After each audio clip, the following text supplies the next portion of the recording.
Nako po, ikukulong na itong si Senador Jinggoy Estrada sa kasong plunder. Wala pong piyansa. Yari ka ngayon. Alright, welcome back to my YouTube channel. I'm Andy's Vlog. Marami ho ito. Halos sabay-sabay mga kaibigan. Itong mainit na balita na nagdesisyon na ang ombudsman dito sa kaso kay Senador Jinggoy Estrada. Ito ang hatol at desisyon ng ombudsman. Ikulong si Senador Jinggoy Estrada. Iyari na ho ito mga kaibigan. Pakilike lang po ang video na ito kung nagustuhan nyo po.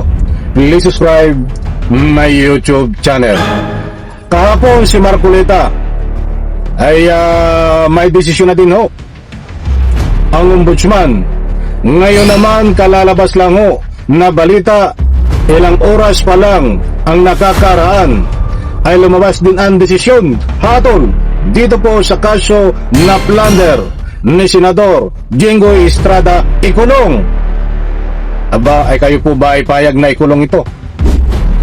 Sa comment section pagkatapos nyo pong mapanood ang vlog na ito, inaanyayahan ko po kayo magbigay ng anumang public opinion.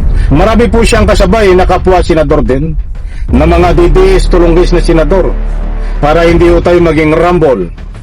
Ito muna ating bigyan ng highlight. Si Senador Jinggoy Estrada. Sa bagay, sanay naman po ito sa kulungan. At marami na po ang karanasan ito sa kulungan. Ay nakakaya itong tulunggis na ito. Maraming karanasan sa kulungan. Di ba? Nakulong sa NBI noon, nung panahon ni Napoles. Kasama ho itong si Bong Revilla.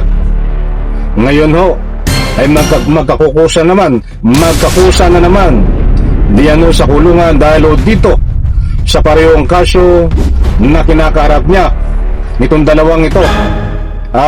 Tungkol dito sa Ghost Scandal Project. Medyo matagal-tagal rin ho itong umikot. Marami ang naghintay nung magpapasko sa kulungan. Hindi po nangyari. Lumipas ang Pasko, naging Valentine's Day, Holy Week, hindi pa rin po nangyari. Bata, importanteng mahalaga, ang the end ho ay makukulong. At ito na nga po ang desisyon at hatol ng ombudsman. Pakinggan po natin, importanteng mahalaga na mapakinig nyo po ito at mapanood. Huwag nyo pong kaligtaan, pakinggan, panoorin, at nang sa ganon, lubos nyo pong maunawaan. Kasi inaabangan nyo po ito di po ba? Mga kaibigan, shoutout po sa lahat. Ito ho, nako, matindi ho. Sino bang kaunahan? Si Bong Revilla. Ito naman ang kasunod. Si Jinggoy Estrada. Ito po ay hindi fake news, mga kaibigan, dahil ilang buwan po itong pinag-aralan. Ang hinana po dito ay certain of conviction. Ito po ang katunayan. Magsasampa na ang ombudsman ng reklamong plunder laban kay Senator Jinggoy Estrada. Kaugnayan sa umanay pagkakasangkot ng senador sa flood control scandal. Ayon kay Ombudsman Boying Remulla, target nilang ihain ang reklamo sa Sandigan Bayan sa Huwebes. Pipirmahan na niya ang case information ngayong araw. May point doon. Malaking bagay yung sinabi ni Remulla. Kaya medyo naging matagal ang pagpapailang kasong plunder. Dito po kay Jinggoy, ang gusto daw niya ay talagang solido ang kaso. Tama nga naman ho yun. Di baling matagal, basta hindi ma-dismiss. Kasi noon ho, ay kahit walang certain of conviction, kahit counting probable cause lang, ay pwede kang masampahan ng kaso. Ngayon po hindi yan ang hinahanap ng DOJ at Ombudsman. Nagbago po ang kanilang roles. Kasama po ang probable cause at nakasa doon sa probable cause na hinahanap po nila ay matibay at sapat na ebidensya to certain conviction para makonvict, hindi ma-dismiss ang kaso. Ganyan po ang nangyari dito sa kaso ni Jinggoy Estrada.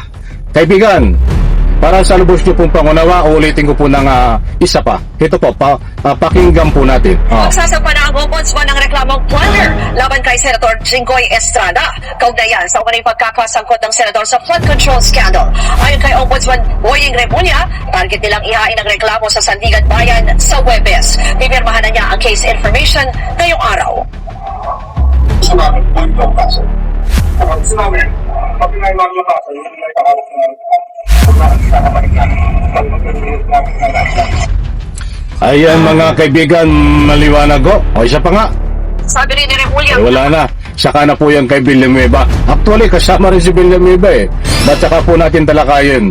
Baka po tayo kulangin sa oras at nang hindi po tayo marambol. Isasampa na po ang kaso. Nadyan po yung exact date na sinabi.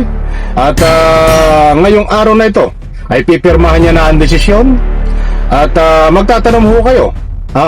Alam kong itatanong niyo yan. O yung karapatan nyo magtanong. Alam ko yung comment nyo sa comment section. Ang itatanong nyo o kukwestiyon nyo ay ba isasampa lang pa lang naman eh. Isasampa pa lang naman. Alam kong itatanong nyo yun eh. Ay alam nyo, pag sinampa ko ito dyan sa Sandigan Bayan, ito po hindi natatagal. Ang kasunod po nito ay irarapol kung sino nga hawak ng kaso, and then pagkatapos noon lalabas po ang arrest warrant. Bakit ko po nasabi? Ako po ay hindi nagpapakalat ng anumang fake news. Nagbatay po tayo sa kaso ni Bong Revilla. Nagbatay po tayo sa kaso ni Saldico at iba pa. Pagsampa ho ng kaso, diyan po Sandigan Bayan, nirapol ang kaso kung sino ang hawak. At saka lang po, mabilis na inilabas ang arrest warrant. Kung matatandaan nyo po, kay Bong Revilla, mahigit 1 linggo lang ho, ang ginugol ay lumabas na po ang arrest warrant. Ganyan din ho. Ganyan din ho ang mangyayari kay Jinggoy Estrada. Isasampa ang kaso, nabanggit po ang pangalan na yan, at pagkatapos po na yan ay arrest warrant na. Napakadali po niyan mga kaibigan. Wala pong lusot dito si Senador Jinggoy Estrada dahil ito po ay maraming panahon ang ginugol para pinag-aralan at mayroong sapat at matibay na ebidensya. Kaya nga po napakabilis ang paglabas ng arrest warrant po, mga mahal kung taga-subaybay. Maliwanag ho na itong si Senador Jinggoy Estrada ay ikukulong kapag lumabas na ho ang arrest warrant at aarestuhin. Napakaliwanag po niyan mga kaibigan. Isa ho ang patutunguhan ni Senador Jinggoy Estrada. Kulungan ang bagsak diyan ho sa City Jail kahit ayaw nyo pong maniwala. Iyan ho ang patutunguhan niyan mga kaibigan. Abangan pa ho, mayroon pa pong isang senador na pinangalanan ni Ombudsman sa kanyang press conference na katatapos pa lamang. Sa next vlog ko, ipapakilala ko po sa inyo kung sino pa ang mga DDS senador na sasampahan ng kaso para ilabasan ng arrest warrant. Kilala nyo yan mga kaibigan, but the complete details sa next vlog po mga kaibigan. Isang like, isang share sa video na ito. Salamat po.